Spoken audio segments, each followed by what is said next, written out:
France Inter, 8h19. Le 7-10 Listen anywhere.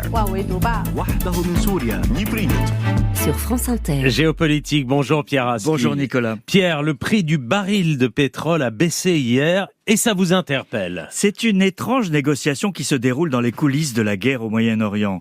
Le Washington Post révélait hier que le Premier ministre israélien Benjamin Netanyahou avait assuré les États-Unis qu'il ne viserait pas les installations pétrolières iraniennes lorsque son pays riposterait à la récente attaque de Téhéran contre l'État hébreu, pas plus qu'il ne s'en prendrait aux installations nucléaires. Il n'en fallait pas plus pour que les marchés financiers soient rassurés et que le prix du baril de brut, déjà affecté par la baisse de la demande chinoise, ne baisse de quelques dollars sur les marchés internationaux.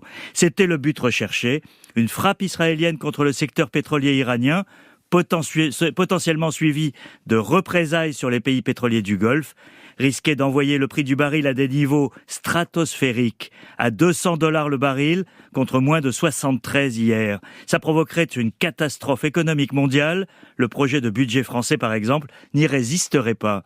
Les États-Unis se retrouvent donc dans cette position extrêmement ambiguë de négocier les cibles avec Israël, tout en rejetant toute responsabilité dans la manière dont cette guerre est menée, à Gaza ou au Liban. Et quelle est, Pierre, la logique américaine ? La priorité de l'administration Biden est évidemment d'éviter toute aggravation de la crise qui pourrait rejaillir sur l'élection américaine dans à peine 3 semaines. Un choc pétrolier comme en 1973, quand le prix du baril avait quadruplé d'un seul coup, relancerait la peur de l'inflation et pénaliserait Kamala Harris. Sans compter le risque de voir les forces américaines présentes dans la région embarquées dans une guerre dont Washington ne veut pas. Depuis 1 an, les États-Unis vivent avec cette ambiguïté dont s'est tiré parti Benjamin Netanyahou. Il n'a suivi aucune des demandes américaines de faire moins de victimes civiles à Gaza ou d'un cessez-le-feu au Liban. Mais ça n'empêche pas Washington de livrer à Israël les armes et les munitions qui lui font défaut dans ce conflit sur plusieurs fronts.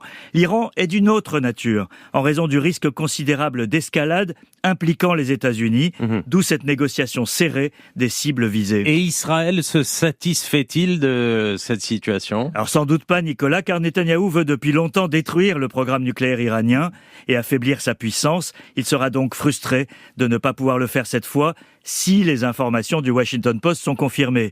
C'est un si important, car comme le souligne ironiquement le quotidien israélien Haaretz, certes d'opposition, Biden doit être habitué désormais à la valeur des engagements verbaux de Netanyahou. Même si l'arrivée en Israël d'un système antiaérien américain avec une centaine de militaires pour l'opérer fait visiblement partie du deal. Cette situation est néanmoins paradoxale. Israël mène des guerres à outrance à Gaza et au Liban, se moquant des appels au cessez-le-feu comme en a de nouveau fait l'expérience hier Emmanuel Macron. Mais l'État hébreu mesure ses coûts pour l'Iran, pour satisfaire Washington. Conclusion, quand l'Amérique veut, elle peut. Pierre Aski, merci.